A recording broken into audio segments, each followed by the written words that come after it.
Voilà, donc bienvenue à ce webinaire consacré au nettoyage des hangars, des halls de stockage et des matériels contaminés au CIPC. Il faut que je mette ma flèche ici. Voilà.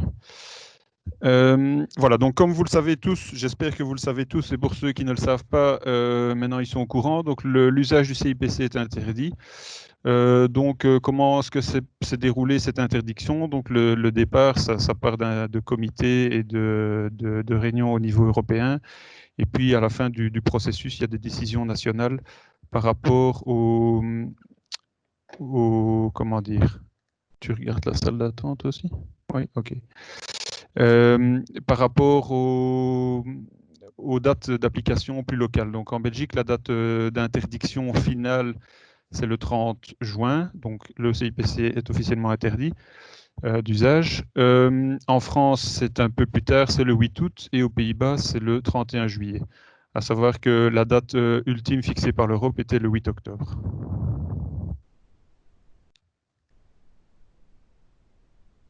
Voilà. Alors, au niveau, voilà, le CIPC est interdit. Quand une molécule est interdite, théoriquement, on ne peut plus en retrouver de traces. Donc, ça veut dire limite du seuil de détection par les appareils, donc 0,01 ppm, ce qui n'est pas grand-chose. Cependant, comme vous le savez, le CIPC pollue les matériaux et les surfaces, donc il y a des dépôts. Le CIPC rentre également dans les matériaux. Le CIPC se relargue, lui et ses métabolites, pendant un certain nombre d'années après les applications. Donc il y avait une nécessité absolue d'obtenir une limite maximale de résidus qui soit temporaire, qui soit assez haute pour pouvoir maintenir un maximum de hangars dans le circuit de conservation, et assez basse pour empêcher tous les usages frauduleux du CIPC. Voilà, l'enjeu, c'est de pouvoir conserver l'infrastructure de stockage au niveau européen. Alors, au niveau de cette LMR temporaire, normalement, elle a été fixée, voilà, ça doit encore être approuvé, elle a été fixée à 0,4 ppm. Donc actuellement, la limite est de 10 ppm. Une fois que cette LMR temporaire entrera en vigueur, elle sera donc normalement de 0,4, et jusque-là, elle restera à 10 ppm. Donc à savoir qu'on ne sait pas encore exactement quand cette nouvelle LMR temporaire va entrer en fonction. Voilà, ça doit encore se décider dans des réunions au niveau européen. Ici. Alors, donc effectivement, on dit temporaire. Pourquoi? Parce que cette LMR donc, ne va pas être éternelle. Elle va décroître dans le temps. La valeur fixée donc, est d'environ 0,4 ppm. Ça représente 0,4 mg de CIPC par kilo de pommes de terre. Donc ça, c'est la valeur initiale. Elle va décroître dans le temps sur base d'un suivi et de rapports annuels qui seront faits. Donc à la fin de la période temporaire, on va retomber à 0,01 ppm. Donc le secteur doit montrer qu'il fait ce qu'il faut pour se conformer à la nouvelle norme et pour réduire tous les risques de contamination croisés. Donc le nettoyage des bâtiments est indispensable donc, pour répondre aux exigences de cette LMR, et ainsi que pour éviter les dépassements de cette LMR. Alors, il y a un protocole de nettoyage qui a été développé par la Potato Value Chain. Donc, tous ces documents sont disponibles sur notre site internet, dont vous voyez l'adresse ici en dessous. Ils sont également disponibles dans le carnet central du FIWAP Info, le dernier FIWAP Info qui est sorti, voilà, le dernier que vous avez reçu dans vos boîtes aux lettres. Alors, au niveau des principes de base, donc, comment est-ce que ça se passe? L'idéal est de nettoyer après le départ de la récolte 2019. Ça ne sert à rien de nettoyer pendant qu'il y a encore des pommes de terre traitées au CIPC dans le bâtiment. Ça serait du travail inutile.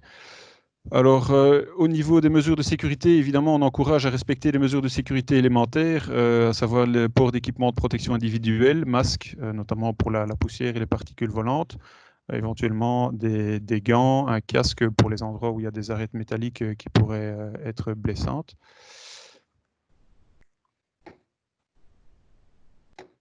Voilà. Au niveau travail en hauteur, de même, il faut prévoir des équipements adaptés au travail en hauteur et sécurisés, donc des harnais, éventuellement un matériel sécurisé. Donc une échelle n'est pas un support de travail.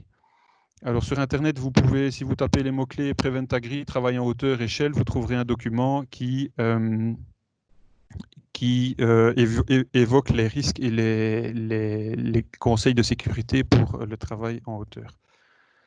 Il y a également le risque électrique non négligeable. Il y a souvent de fortes puissances installées. Si vous travaillez avec de l'eau, si vous approchez des ventilateurs, il y a quand même un certain risque.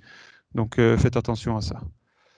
Alors, toujours au niveau des principes de base, c'est de garder des traces écrites, remplir des formulaires, faire des photos, noter les dates, éventuellement des factures. Ça pourrait être exigé par les acheteurs par après.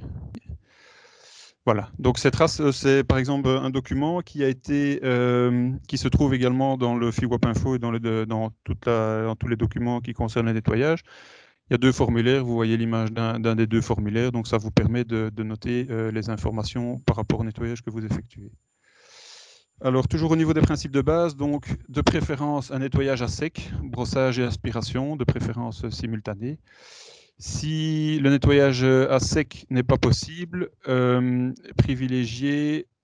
nettoyage à sec n'est pas possible, vous pouvez toujours effectuer un nettoyage à l'eau sous pression. Cependant, ça implique évidemment une collecte des eaux et surtout un traitement des eaux comme résidus de produits phyto. Alors le nettoyage doit être effectué dans les bâtiments du haut vers le bas, à savoir du plafond vers le sol, voire vers le sous-sol, puisque les particules vont descendre et donc pour éviter de faire 2 fois le travail. Alors le CIPC se volatilise, mais en fait il faut une faible concentration en CIPC suffit à saturer l'ambiance d'un bâtiment. Donc, c'est pour ça qu'il est conseillé d'aérer les bâtiments dès qu'ils sont vides. Toute la période de vide entre la fin du stockage et la nouvelle récolte, aérez vos bâtiments, faites des courants d'air. Ça permettra le CIPC va se revolatiliser et il sera évacué par la ventilation et de nouveau d'autres molécules de CIPC vont se revolatiliser. Ça permettra de décharger le bâtiment. Bon, c'est pas miracle, ça va pas nettoyer vos ventilateurs, ils seront pas tout propres à la fin de l'été, il ne faut pas rêver non plus. Mais ça contribue sur le long terme et c'est quelque chose à faire les années ultérieures également. Voilà, donc pour tout ce qui est matériel, caisse, tapis, déterreur, le nettoyage à sec ou à l'eau. Ensuite, enlever les résidus. Pour enlever les résidus, donc, sortir le matériel pour exposer le CIPC aux actions climatiques. Donc l'exposition à l'eau, au soleil, à la pluie, oui, à l'eau et à la pluie évidemment. Tout ça permet de dégrader le CIPC. Donc, porter une attention particulière aux endroits les plus contaminés. Donc, selon la technique qui a été utilisée, si c'est par exemple du gazage, ben, vous allez avoir les zones contaminées qui seront le point de gazage, les couloirs techniques, les ventilateurs, les caillebotis. Voilà. Si c'est du CIPC en poudre, voilà, il y aura la contamination sera probablement beaucoup plus localisée. Alors, dans les zones à risque, donc, je me répète, enlever tous les dépôts par balayage, brossage, idéalement brossage et aspiration combinée pour éviter, voilà, quand on brosse, ça fait de la poussière. L'idéal, c'est de l'aspirer directement. Pour les dépôts tenaces, donc, des méthodes plus agressives peuvent être nécessaires. Par exemple, une brosse métallique. Voilà. Alors, donc ici, vous avez un schéma, donc de nouveau, les zones fortement contaminées. Donc vous avez également les ventilateurs de plafond, les toitures qui sont contaminées également, donc quand on utilise la technique du gazage. Voilà. Donc pour le nettoyage, utilisez une technique adaptée à chaque surface. Donc pour les sols, les murs, les surfaces métalliques, les surfaces dures, privilégiez une brosse dure en métal ou en plastique dur. Pour les mousses polyuréthane projetées, envisagez une mousse plus souple pour ne pas détruire la mousse. Concernant l'aspirateur, utilisez un aspirateur avec un bon filtre, nettoyez-le ou remplacez le filtre régulièrement. Dans les documents, on parle de filtre EPA, de filtre M ou de filtre carbone. Donc l'idée, c'est évidemment de ne pas faire rentrer la poussière d'un côté pour qu'elle sorte au niveau de l'aspirateur. Voilà, ce n'est pas très utile. Concernant le nettoyage à l'eau, donc le nettoyage peut être fait à l'eau froide ou chaude. Les détergents n'apportent pas de plus-value. Alors il faut prévoir une zone où faire le nettoyage dans une zone où la collecte des eaux est possible afin de les retraiter. Utiliser une pression adéquate au niveau du nettoyeur haute pression pour éviter trop de formation d'aérosols et une redispersion des contaminants. Donc la collecte des eaux, si vous laissez les eaux sur le sol ou dans les caves et que vous la laissez s'évaporer, ben, le travail n'est pas très utile parce qu'en fait quand l'eau va s'évaporer, le CIPC va se redéposer et ça n'aura rien changé. Vous aurez juste déplacé le CIPC à un endroit. Donc au niveau de la gestion des eaux et des terres, l'idéal est de faire ça avant le 8 octobre en tout cas parce que voilà, la date limite d'autorisation du CIPC est le 8 octobre. Pour les bâtiments qui sont pourvus de sol en terre battue, le sol peut être renouvelé, donc renouveler la couche de terre sur une dizaine de centimètres. Et l'élimination des terres de tout ce qui sort du hangar donc, peut être fait comme habituellement pour les terres de déterrage ou les terres issues du chargement. Donc quelques petits exemples pratiques. Donc, vous voyez ici des caillebotis. À droite, évidemment, la partie non nettoyée. À gauche, le gros a déjà été nettoyé, donc il manque encore un petit passage d'aspirateur parce qu'il y a eu... Et voilà, il y a encore un peu de résidus. Voilà, donc une autre photo, la partie supérieure des caillebotis, nettoyée avec une brosse en fer assez localement. Des gaines métalliques enterrées, voilà, qui ont été également nettoyées localement. Des gaines métalliques de surface, donc vous pouvez voir le dépôt qui était dessus. Un nettoyage assez localisé sur des caillebotis, donc ça vous permet de voir la couche de poussière, la couche de CIPC et de crasse qui s'était accumulée dessus. Et également ici, ça c'est dans la fente des caillebotis. Voilà. Et également donc des ventilateurs. À droite, le ventilateur nettoyé, à gauche avant nettoyage. Donc on retrouve des inscriptions qu'on ne voyait plus. Donc également bien nettoyer tous les coins. Il y a du dépôt, voilà, les bâtiments de stockage, il y a du dépôt de terre et donc de CIPC partout. Donc nettoyer consciencieusement. Ici, donc, ce sont les panneaux de ventilation d'entrée d'air, avant et après. Et voilà, ici quelques photos de ventilateurs anti-condensation et d'un groupe froid. Voilà, parmi les autres points auxquels il faut faire attention, donc vous avez le point de gazage, donc il y a toujours des coulures et un dépôt de CIPC dans la partie inférieure. Voilà, donc ici ça c'est plus anecdotique, donc ce sont les instruments les thermostats de sécurité. Les câbles électriques également. Voilà. Alors au niveau de tout ce qui est bois, pour les gaines de ventilation, les panneaux muraux, les planchers, les trappes de gaines, les volets. Idéalement, les remplacer après un nettoyage approfondi du bâtiment. Donc après nettoyage, ça ne sert à rien si vous changez des choses de le faire avant le nettoyage, vous allez recontaminer ce que vous venez d'amener dans le bâtiment. Si le remplacement n'est pas possible, effectuer un nettoyage intensif et puis exposer les éléments à l'extérieur ou les aérer. Pour ce qui concerne les palox, soyez très attentifs aux palox. Donc les palox en fait présentent par rapport à un dépôt en vrac, les palox ont une surface de contact avec les pommes de terre qui est beaucoup plus élevée qu'un bâtiment en vrac.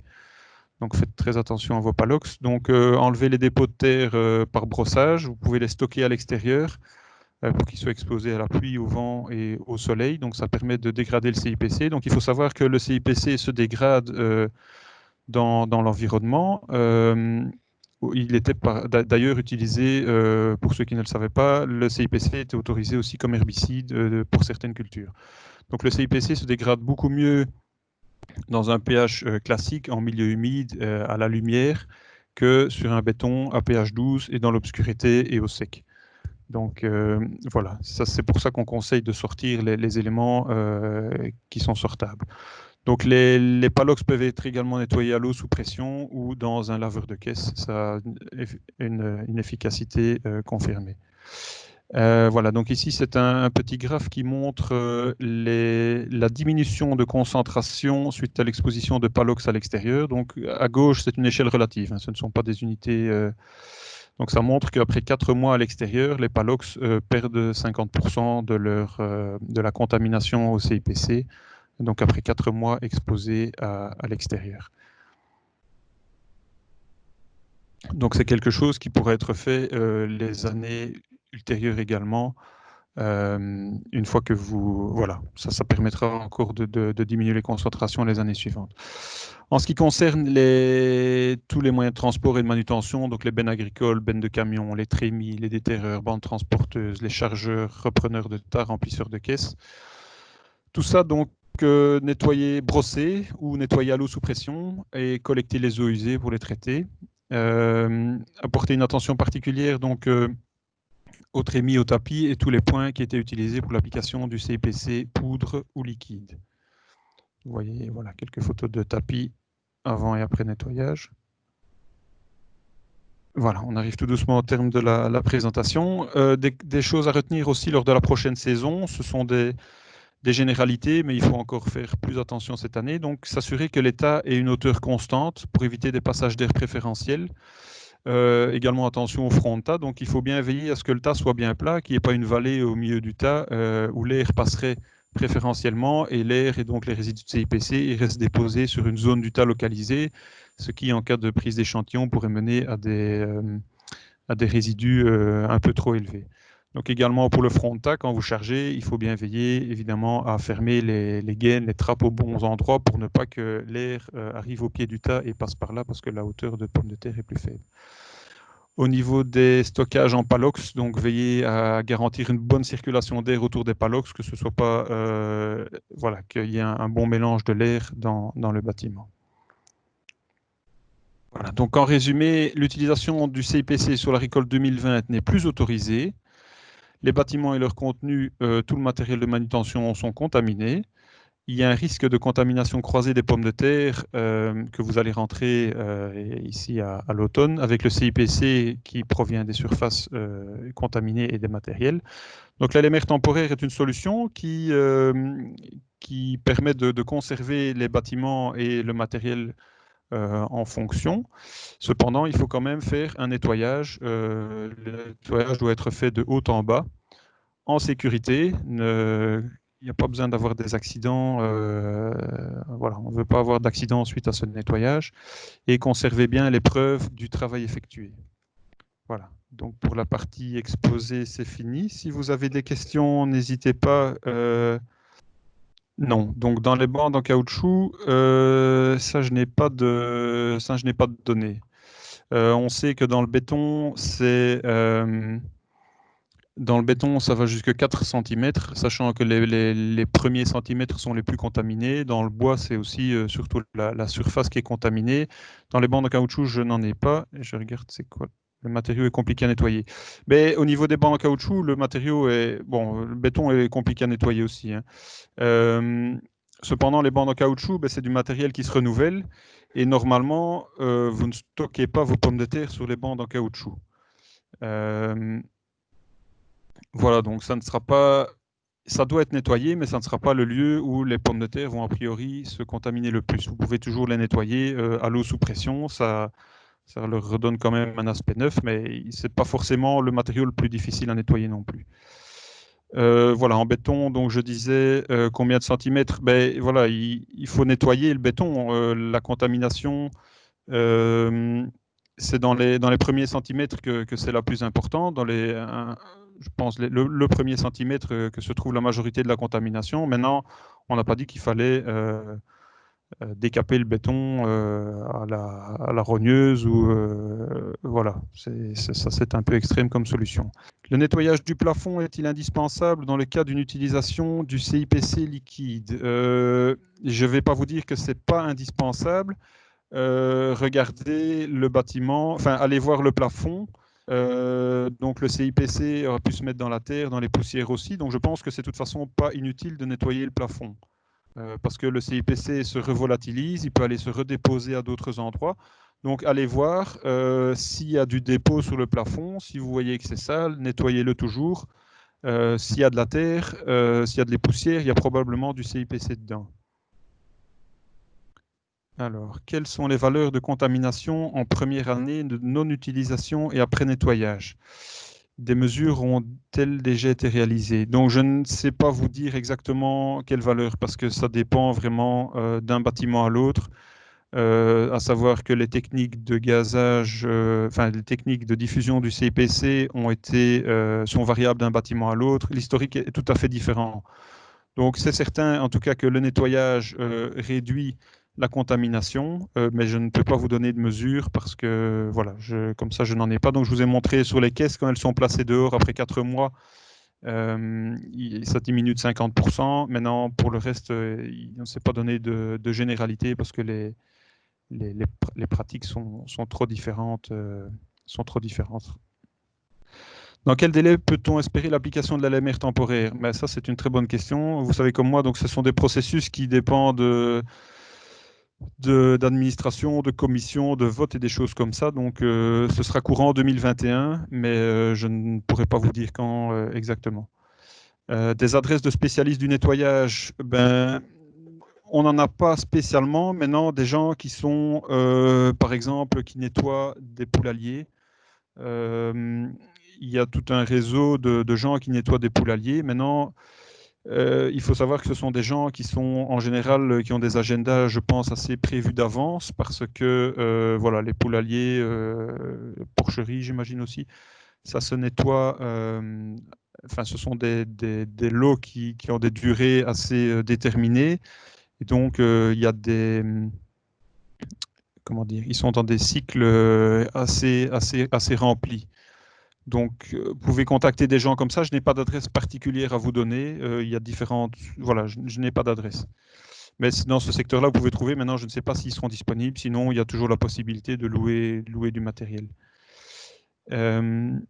Comment nettoyer la mousse isolatrice projetée en haut des plafonds? Donc, essentiellement, avoir en fonction de votre mousse. Il y a des mousses de différents types, de différentes duretés. Soit à la brosse, si vous savez nettoyer la brosse, et si vous voulez le faire à l'eau, faites attention de ne pas détruire votre mousse.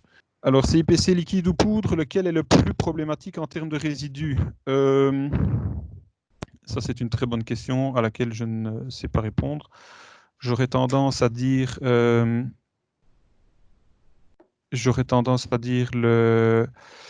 le liquide, mais c'est sans aucune certitude parce que voilà, donc l'interdiction est assez récente, on a peu d'infos, et d'analyses qui ont été faites par rapport à ça. Ah, voilà, mon collègue me dit, donc Pierre Lebrun est avec moi pour répondre aux questions également. Il me dit que la poudre aurait tendance à plus se propager, plus faire de poussière et se diffuser. Y a-t-il des contrôles prévus à l'automne? Pierre. Voilà, je vais répondre à cette question. Bonjour à toutes et à tous, que je n'ai pas encore eu l'occasion d'intervenir. Des contrôles, en fait, il peut y avoir un contrôle soit par la profession elle-même, par le secteur elle-même, et il ne faut pas se cacher que le négoce, que l'industrie qui a défendu tout le protocole et l'instauration d'une LMR temporaire depuis plusieurs années, ne veut absolument pas qu'il y ait d'usage frauduleux de CIPC. Donc ça, c'est vraiment quelque chose qu'il faut éviter. Je pense que toute la filière a beaucoup à perdre s'il devait y avoir des découvertes d'usages frauduleux, parce que toute la crédibilité de la démarche de la transition vers le sans CIPC serait perdue vis-à-vis de la Commission européenne. Donc, il y a des plans d'échantillonnage qui sont prévus, financés par le négoce et l'industrie, de façon à mettre une pression contre l'usage frauduleux du CIPC. Pour le reste, l'autre volet du contrôle, ce serait un volet officiel réalisé par l'AFSCA. Donc, l'AFSCA est évidemment au courant de la transition. Nous n'avons pas encore entendu que l'AFSCA dégagerait des moyens supplémentaires pour faire des contrôles renforcés, ciblés. Donc je pense que les moyens ne sont peut-être pas là, mais je pense qu'ils seront quand même attentifs au respect de la réglementation. Ensuite, on peut aussi s'imaginer qu'à travers les certifications, les contrôles Vegaplan, il y ait un œil attentif sur le respect de la réglementation. Et donc, je répète, vraiment, la priorité de tous les contrôles qu'il pourrait y avoir, c'est de tracer et de démasquer l'usage frauduleux de CIPC.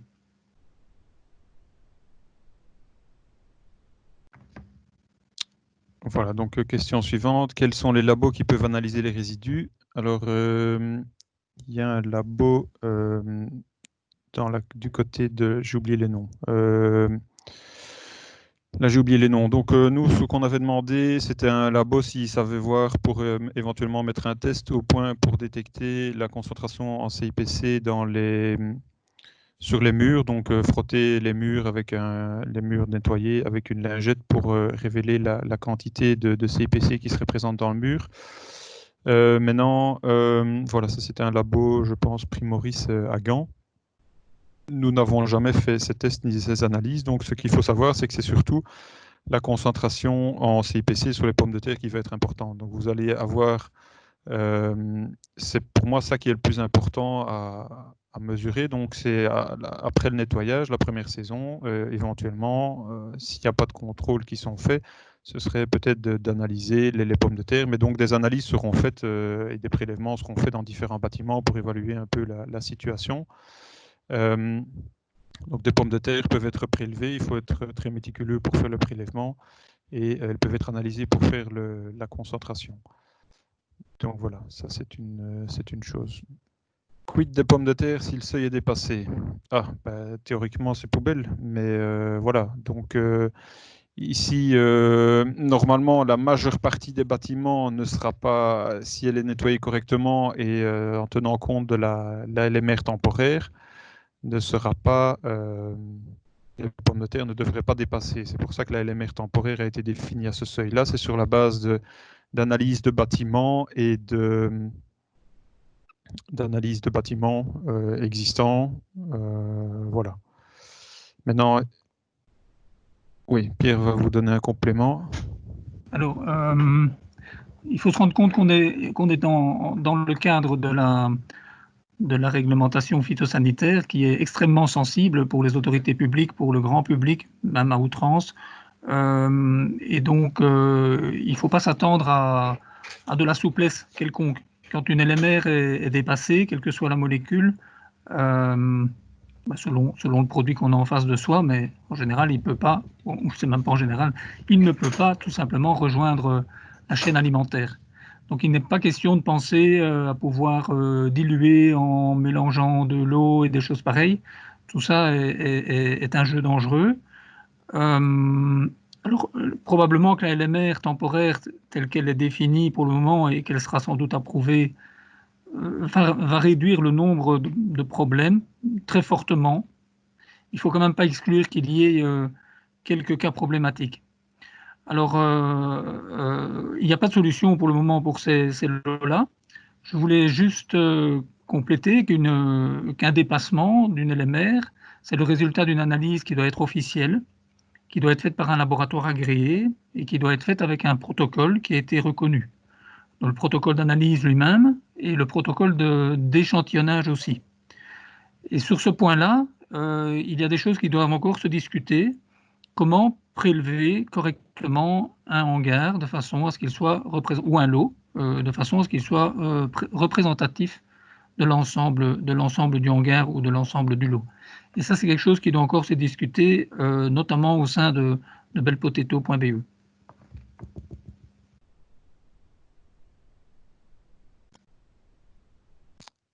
Alors, une question qu'on nous a posée avant le webinaire, c'est, bon, est-ce que par exemple, j'ai intérêt à nettoyer mon bâtiment ou alors j'attends que la LMR temporaire entre en vigueur, sachant qu'on est encore avec une norme assez élevée cette année.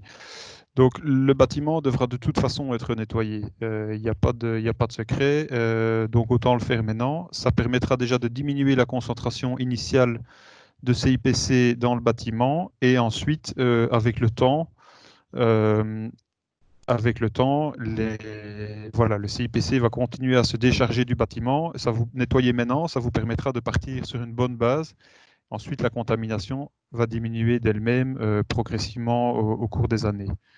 Donc, c'est pas intéressant d'attendre et de se dire que bon, je ne nettoie pas ou je nettoierai l'année prochaine, il sera encore temps. C'est un jeu dangereux dont vous supportez les conséquences tout seul. On ne prendra pas cette responsabilité-là. Donc, je voulais encore amener une précision pour être sûr qu'il n'y a aucune confusion possible sur les périodes d'utilisation. Donc le CIPC est bien définitivement interdit à l'usage en Belgique depuis le 30 juin, malgré des démarches de la profession pour le prolonger, pour prendre en compte le stockage prolongé dû au Covid-19. Voilà, ça a été refusé par les autorités fédérales. Par contre, dans les transparents qu'on vous a montrés, il y a la question du traitement des eaux de lavage et en toute logique, on se dit que s'il faut nettoyer à l'eau, on va devoir évidemment traiter les eaux et autant que ce soit avant le 8 octobre. Alors, c'est pas pour ça que le CIPC est autorisé jusqu'au 8 octobre, c'est bien le 30 juin en Belgique, mais comme il est agréé dans d'autres cultures, il y a des produits en termes de CIPC qui sont encore sur PhytoWeb jusqu'au 8 octobre. Et donc, c'est pour faciliter l'évacuation des eaux de lavage que l'on voilà, en fait, que l'on considère que c'est un argument en plus pour nettoyer les hangars ici à l'entre-saison et non pas attendre l'entrée en vigueur l'année prochaine de la future TLMR.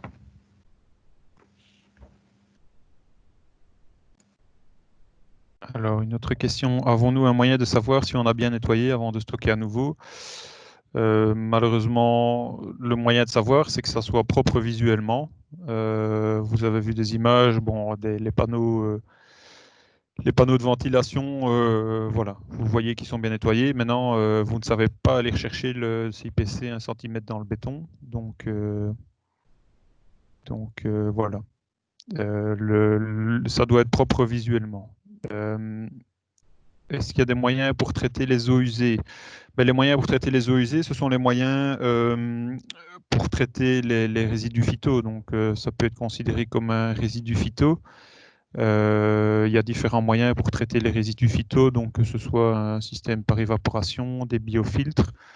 Bon, bien évidemment, les systèmes ne sont pas peut-être pas dimensionnés pour traiter le volume que vous allez générer, dépendamment des bâtiments. Donc, il faudra peut-être stocker les eaux dans des cubis en attendant de les passer dans le système de traitement. Donc, bon, cependant, un Karcher, normalement, ça utilise de l'eau sous pression et en quantité, ça produit relativement peu d'eau. Donc voilà, après tout dépend évidemment des surfaces à nettoyer. Alors, savez-vous si l'utilisation de certains produits de nettoyage pourrait éventuellement augmenter la mesure du CIPC? Je ne sais pas si la question c'est d'augmenter. Donc voilà, au niveau du nettoyage, il n'y a pas vraiment de produits détergents ou de savons ou quoi qui ont montré une efficacité supérieure sur le nettoyage. De l'eau suffit.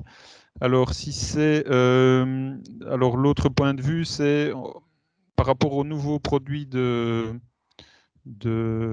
conservation. Voilà, on a trouvé des infos. Enfin, on a eu des sources qui nous disaient que ça avait un effet nettoyant. Donc c'est un agriculteur qui était passé à un des nouveaux produits de, de conservation et qui a pu constater que ça avait décrassé ses ventilateurs. Qui n'avait pas nettoyé ses ventilateurs avant parce que le CIPC était toujours autorisé. Donc il a utilisé un des nouveaux produits de conservation et les grilles, voilà, il y avait un effet visiblement plus propre.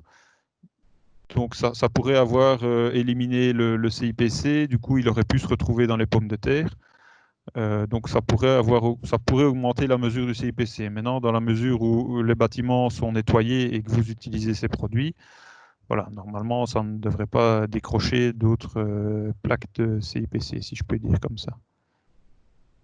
L'intéressant aurait été de les utiliser comme on l'avait conseillé éventuellement, bon, sachant qu'il y a un coût non négligeable, de les utiliser pour un dégazage, par exemple, de fin de saison, pour avoir un effet. Mais bon, voilà. Maintenant, pour ceux à qui il reste encore des pommes de terre, le problème ne se pose plus puisque le CIPC ne peut plus être utilisé. Il n'y a plus que les nouveaux produits de conservation qui peuvent être utilisées. Pour les pommes de terre traitées avant le 30 juin, mais encore en stock, ben là, donc, la limite maximale de résidus est toujours de 10 ppm, donc c'est ce qui est en vigueur depuis plusieurs années. Donc, a priori, il n'y a pas de souci. Et voilà, donc, a priori, ces pommes de terre ne devraient plus être sur le marché pour le 8 octobre.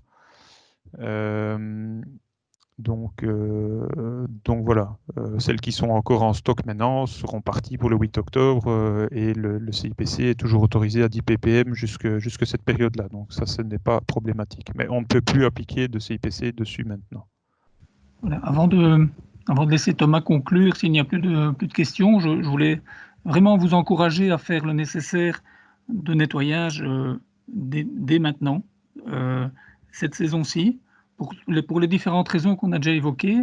Mais alors, soyez aussi attentifs à ce qui est demandé, et ça veut dire exiger, selon la forme sur laquelle ça a été écrit, de la part des acheteurs de pommes de terre dans le cadre des contrats de la saison prochaine. Plusieurs contrats marquent évidemment noir sur blanc que les pommes de terre ne peuvent pas avoir été traitées au CIPC. Ça, c'est la moindre des choses, mais c'est écrit noir sur blanc. Mais soyez aussi bien conscient de ce que votre acheteur va demander et exiger. C'est un peu évidemment selon les conditions de marché. Vous savez bien comment ça fonctionne en matière de nettoyage. Voilà, s'il est exigeant là-dessus, s'il faut qu'il y ait une trace du nettoyage qui a été fait, c'est une bonne raison pour le faire. C'est surtout aussi une bonne raison d'enregistrer de la même manière que vous le faites pour d'autres opérations considérées comme des bonnes pratiques. Donc enregistrer l'opération, la date, les dates, parce que ça prend rapidement plusieurs jours pour un hangar évidemment, les moyens, des photos, si vous avez des frais spécifiques, il y a des preuves de ce que vous avez mis en œuvre pour le nettoyage.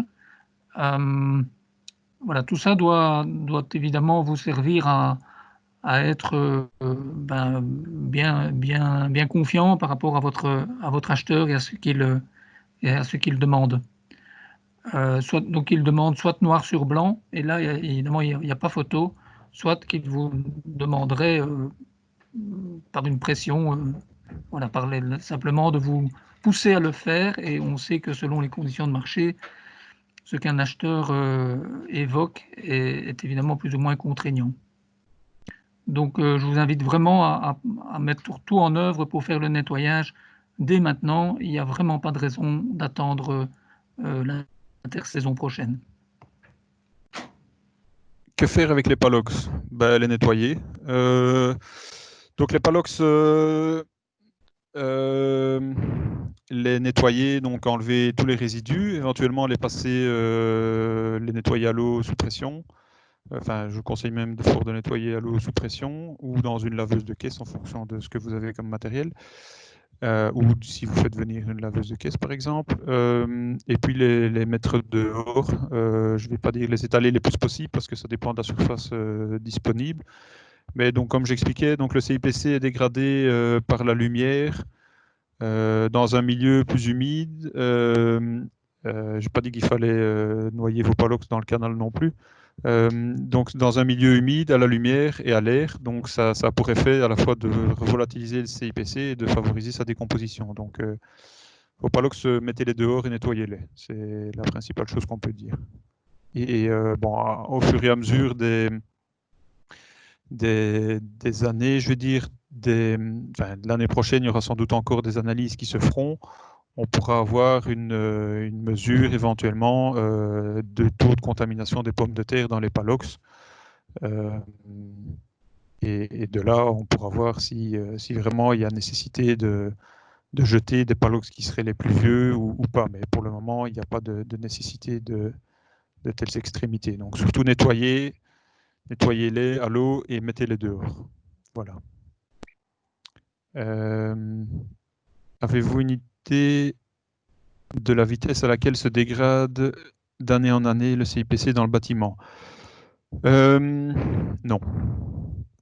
Non, et en fait, je ne sais pas si on parle de dégradation à proprement parler dans le bâtiment, parce que voilà, quand on dit que ça rentre profondément dans le béton, voilà, je ne sais pas comment ça se décompose. Donc moi j'avais trouvé des infos comme quoi il y avait certaines bactéries qui dégradaient le CIPC, mais c'était dans des pH 7, donc pH neutre, alors que le béton est à pH 13, donc c'est un milieu très très basique. Donc c'est pas vraiment le milieu idéal pour ce genre de bactéries. Donc voilà, je ne sais pas si on parle plus de dégradation ou de volatilisation, mais je n'ai pas d'idée en particulier de la vitesse. Éventuellement, c'est des questions, n'hésitez pas à nous rappeler au bureau pour ce genre de questions. On pourra éventuellement chercher des infos auprès de collègues, voir s'ils ont des informations là-dessus. Comment seront effectués les contrôles sur le marché du frais? Je ne sais pas si Pierre, tu veux répondre. Au-delà des contrôles que j'ai déjà évoqués tout à l'heure, qui seront pas spécifiques ni au marché de l'industrie ni au marché du frais, je pense que le marché du frais est déjà beaucoup plus exigeant que l'industrie. Il y a des cahiers de charges d'ordre privé qui sont dirigés par la grande distribution et ou par les préparateurs et qui exigent déjà pour certains un zéro résidu. Et pour pas mal de productions pour le marché du frais, l'usage de CIPC est déjà interdit ou ne se pratique plus. Et les solutions trouvées sont de combiner variété, stockage au froid, hydrazine maléique. Voilà, donc le secteur du frais a déjà, je pense, une expérience un peu plus avancée que le secteur industriel sur les alternatives. Mais je ne pense pas qu'il y aura des contrôles plus spécifiques sur le marché du frais. C'est plutôt les exigences commerciales qui ont fait avancer les choses plus vite. Donc, il n'y a plus de questions. Donc, on va clôturer ici. Donc, je vous remercie toutes et tous d'avoir assisté à cette présentation. Donc, les infos, donc les protocoles de nettoyage, je rappelle qu'on peut les trouver au milieu du dernier FIWAP Info dans le cahier central. Ils sont également disponibles sur notre site internet. Et la présentation, la vidéo de la présentation sera disponible prochainement également sur notre site internet, après sans doute un petit passage au montage. Voilà, donc je n'ai plus d'autres, je n'ai plus rien à dire. Je vous souhaite une bonne journée et merci d'être venu.